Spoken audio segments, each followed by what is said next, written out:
प्रिय विद्यार्थियों, अब तक हमने भौगोलिक चिंतन का जो अध्ययन किया उसमें हमने बात की एक तो भूगोल का जो प्री हिस्टोरिक जो पीरियड था, जो प्रागैतिहासिक पीरियड था, जो अवधि थी, उसकी बात की कि किस तरह से भूगोल की शुरुआत हुई, किस तरीके से यात्रा वृत्तांतों के साथ एक विज्ञान का आधार थोड़ा बहुत लिया और उसके बाद भूगोल धीरे धीरे अपने एक स्वतंत्र अस्तित्व में आई। चाहे हम ग्रीक जोग्राफर्स की बात करें, फिर हम रोमन जोग्राफर्स की बात हमने की, फिर हमने अरब जोग्राफर्स की बात की, हमने थोड़ा बहुत भारतीय चिंतन की बात की और आपके सिलेबस में जैसा कि जो आधुनिक जोग्राफिकल थॉट था उसमें हमने वोरेनियस, कांट और उसके बाद जर्मन जोग्राफर्स तक हम पहुँचे और इससे धीरे धीरे ये इस प्रोसेस में हमने ये जाना कि कैसे कैसे भूगोल का जो स्वरूप है वो बदला है।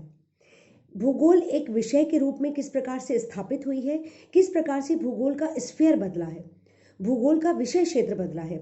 जहां एक और पहले सिर्फ यात्रा वृत्तांतों का वर्णन, जिसको हम जियोप्लेसग्राफी कहते हैं, पृथ्वी का वर्णन, वही भूगोल थी। धीरे धीरे उसमें मानव का समावेश हुआ। एक समूह विद्वानों का ऐसा रहा जिन्होंने सिर्फ रीजन्स की बात की, एक समूह ऐसा रहा जिसने रीजन्स की भी सिर्फ फिजिकल ज्योग्राफी की बात की। ये कहा कि सिर्फ जो भौतिक पर्यावरण है वही भूगोल है। जब मानव का उसमें समावेश हुआ तो एक समूह डेवलप हुआ भूगोलवेत्ताओं का, जिन्होंने ये कहा कि मानव के अध्ययन के बिना या मानव के संदर्भ में भौतिक तत्वों के अध्ययन के बिना भूगोल अधूरी है। तो मानव का समावेश हुआ। फिर एक स्थिति ऐसी भी आई, एक फेज ऐसा भी आया जहां ये कहा जाने लगा कि भौतिक तत्वों का अध्ययन, भौतिक पर्यावरण का अध्ययन भूगोल नहीं है, वस्तुतः मानव का अध्ययन भूगोल है। हाँ, ये सच है कि मानव जिस भौतिक पर्यावरण में अपने सांस्कृतिक परिवेश का निर्माण करता है उसका अध्ययन मानव के संदर्भ में किया जाना पर्याप्त है, पर इंडिविजुअली कहीं भौतिक पर्यावरण का अध्ययन भूगोल का अध्ययन नहीं है। मानव के संदर्भ के बिना भूगोल का अध्ययन, ये जो भौतिक तत्वों का अध्ययन है, वो बेमानी है, ये माना जाने लगा। इसके अलावा ये भी एक जहाँ एक तो हम विषय क्षेत्र की बात करते हैं तो फिजिकल और ह्यूमन जो एलिमेंट्स हैं उनका अध्ययन एक महत्वपूर्ण विषय क्षेत्र के रूप में विकसित हुआ और भौतिक तत्वों का अध्ययन मानव के संदर्भ में किया जाना चाहिए या मानव का अध्ययन भौतिक तत्वों के संदर्भ में किया जाना चाहिए, इन सब बातों पर विचार किया गया। इसके साथ साथ एक और प्रवृत्ति जो डेवलप हुई वो ये हुई कि भूगोल का अध्ययन एक विषय क्षेत्र के रूप में भूगोल स्थापित हो गया। अब भूगोल का अध्ययन किस मैथड से किया जाना चाहिए, इसके अध्ययन की विधि क्या होनी चाहिए, उपागम क्या होने चाहिए, इसमें सबसे महत्वपूर्ण जो तथ्य सामने आए, जो महत्वपूर्ण मेथोडोलॉजी सामने आई, वो थी रीजनल और सिस्टमैटिक ज्योग्राफी की।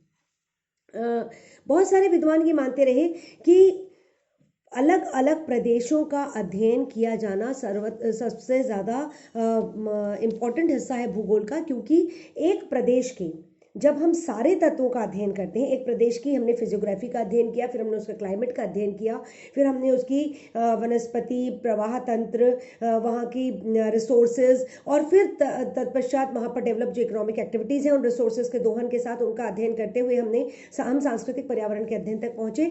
तो ये अपने आप में संपूर्ण भूगोल का अध्ययन है। कुछ विद्वानों ने यह कहा कि नहीं, ऐसा नहीं है, प्रदेश तो पूरी पृथ्वी का एक छोटा सा, बहुत माइनर सा हिस्सा है। वास्तव में पृथ्वी का संपूर्ण एक इकाई के तौर पर जब अध्ययन किया जाए तो वही भूगोल है। तो ये मेथोडोलॉजी के तौर पर आया। जब और ज़्यादा डेवलपमेंट हुआ, टेक्निक का डेवलपमेंट हुआ, गणित का डेवलपमेंट हुआ, गणित का समावेश हुआ भूगोल में, तो क्वालिटेटिव और क्वांटिटेटिव ज्योग्राफी की बात भी सामने आई। गुणात्मक और मात्रात्मक भूगोल का अध्ययन भी सामने आया, जिसमें एक समूह जो विद्वानों का था उसने तो ये कहा कि हम जो विवरणात्मक स्वरूप देते हैं, जो हम विवरण देते हैं, जो हम डिस्क्रिप्शंस देते हैं, वो ज्योग्राफी है, जिसमें हमने गुणों की बात की है।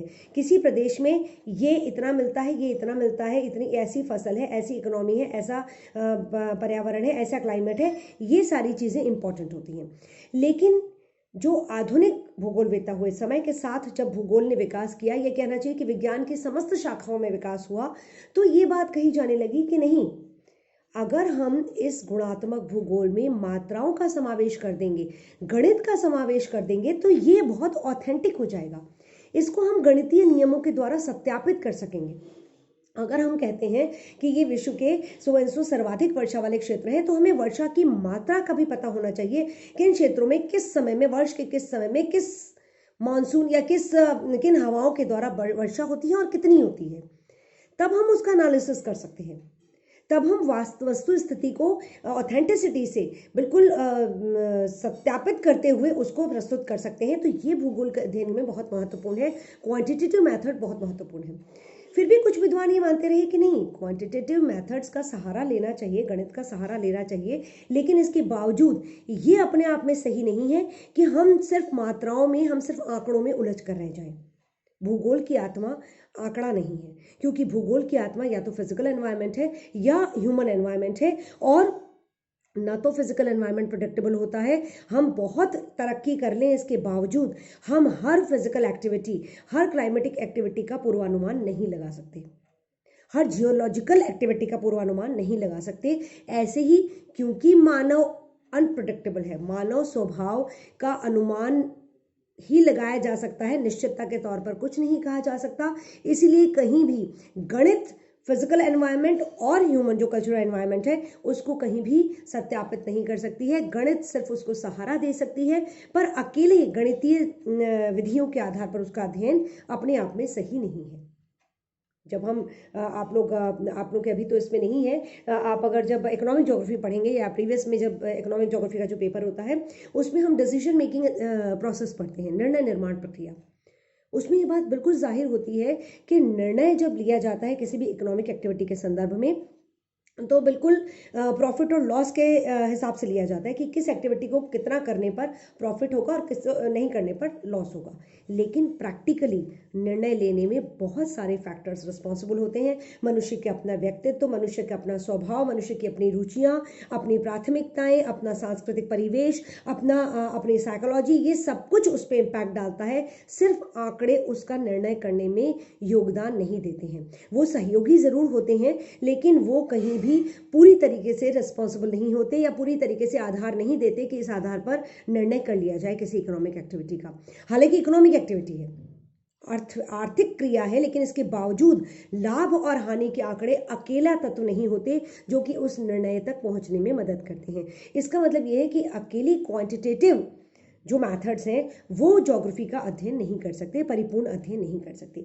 तो ये सारी चीज़ें इन द ड्यू प्रोसेस भूगोल के विकास के साथ सामने आई। भूगोल के स्फीयर को लेकर, भूगोल के विषय क्षेत्र को लेकर, भूगोल की प्राथमिकताओं को लेकर, भूगोल को पढ़ने की विधियों को लेकर, और तब हम आज तक पहुँचे। एक बहुत बड़ा फैक्टर जो रहा वो ये रहा कि प्रारंभ में हम अगर अपने भी ऋग्वैदिक काल में देखें तो उसमें सारी जो प्राकृतिक शक्तियां हैं, चाहे वो सूरज है, चाहे वो नदी है, चाहे वो पहाड़ है, उन सबको देवता माना गया। ये वजह थी कि उस समय विज्ञान इतना विकसित नहीं था कि हम इनके पीछे के छिपे हुए रहस्यों को पहचान पाते। हम तकनीक हमारी उतनी डेवलप नहीं थी, हमारा विज्ञान उतना डेवलप नहीं था कि हम ये जान पाते कि सूर्य क्या है, या सूर्य में अगर प्रकाश और ज्वाला है तो वो क्यों है, ज्वालामुखी की घटना घटित होती है तो क्यों होती है, पर्वतों का उत्थान होता है तो क्यों होता है, सागरीय लहरें चलती हैं तो क्यों चलती हैं, ज्वार भाटा आते हैं तो क्यों आते हैं। इन सारी जो भी प्राकृतिक गतिविधियां या जो जलवायु गतिविधियां संचालित हो रही थी पृथ्वी के धरातल पर, पृथ्वी के वायुमंडल में, उनके बारे में कोई विशिष्ट जानकारी हमें नहीं थी। ऐसे में हमने इन सब को शक्तियां मानकर, सुपर पावर्स मानकर और इनकी पूजा करना शुरू कर दिया।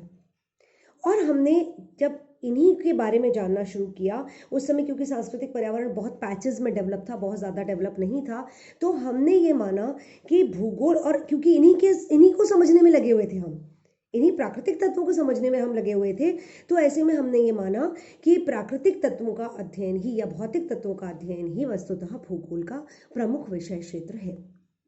लेकिन धीरे धीरे विद्वान इस नतीजे पर भी पहुंचे, अध्ययन के साथ, समय के साथ, कालांतर में जो कल्चरल डेवलपमेंट हुए, जो टेक्निकल और साइंटिफिक डेवलपमेंट हुए, उससे धीरे धीरे विद्वान इस नतीजे पर पहुंचे कि नहीं, ऐसा नहीं है।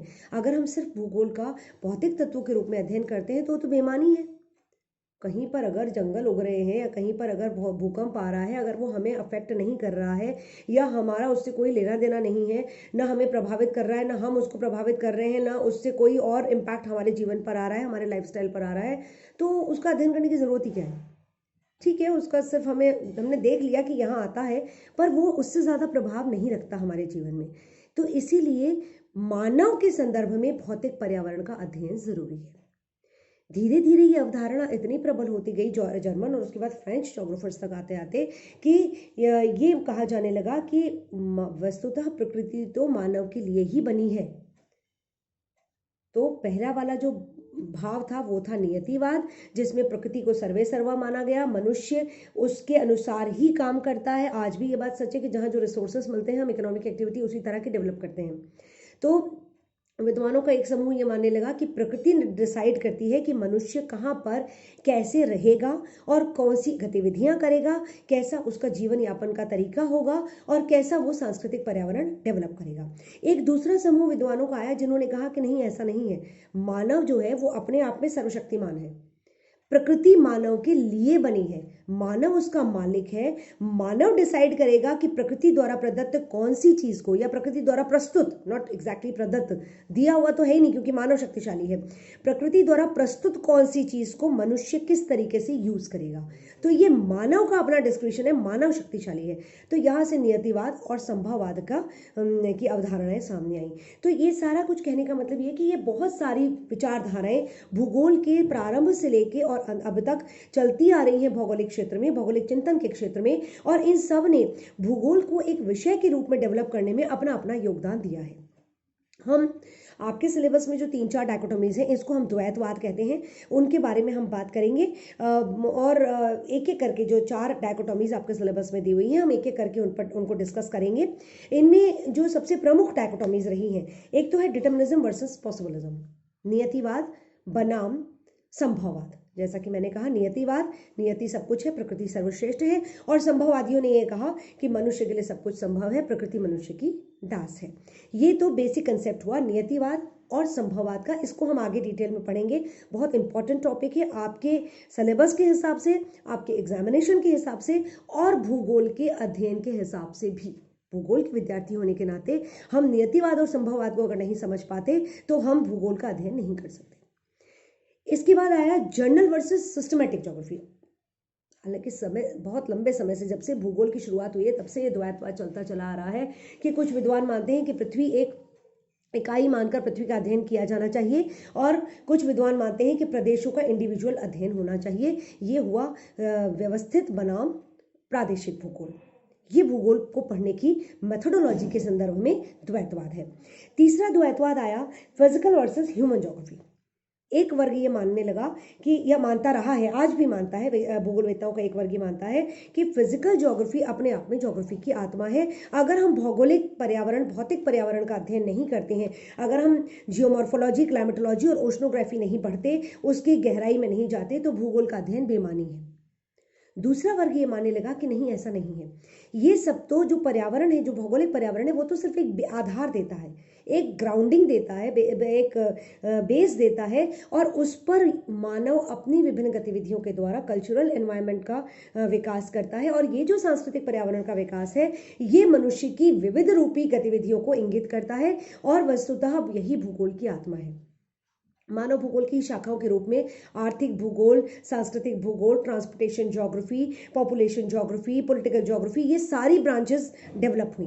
तो ये जो सेगमेंट है, ये जो वर्ग है विद्वानों का, वो ये मानता है कि मानव के दखल के बिना या मानव के अध्ययन के बिना तो भौतिक भूगोल का कोई मतलब ही नहीं है। तो ये फिजिकल वर्सेस ह्यूमन ज्योग्राफी का जो द्वैतवाद है, जो डायकोटोमी है, वो सामने आई। इसके अलावा हिस्टोरिकल वर्सेस कंटेम्प्रेरी, ये भी एक कंसेप्ट रहा, ये भी एक डुअलिज्म का हिस्सा रहा, बहुत प्रोमिनेंट नहीं रहा, लेकिन फिर भी भौगोलिक चिंतन के क्षेत्र में ये चलता चला आ रहा है कि ऐतिहासिक दृष्टि से भूगोल का अध्ययन किया जाना चाहिए या समकालीन परिस्थितियों के हिसाब से भूगोल का अध्ययन किया जाना चाहिए। इस पर भी विद्वानों में मत वैभिन्न रहा है।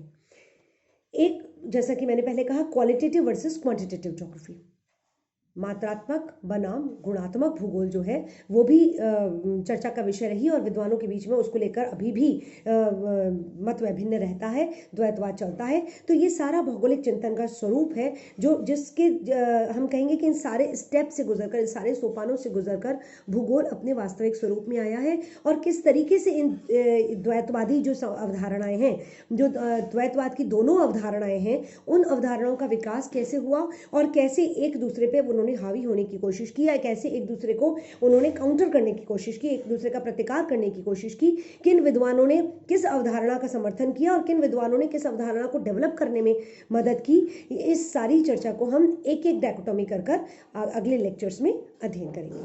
Thank you.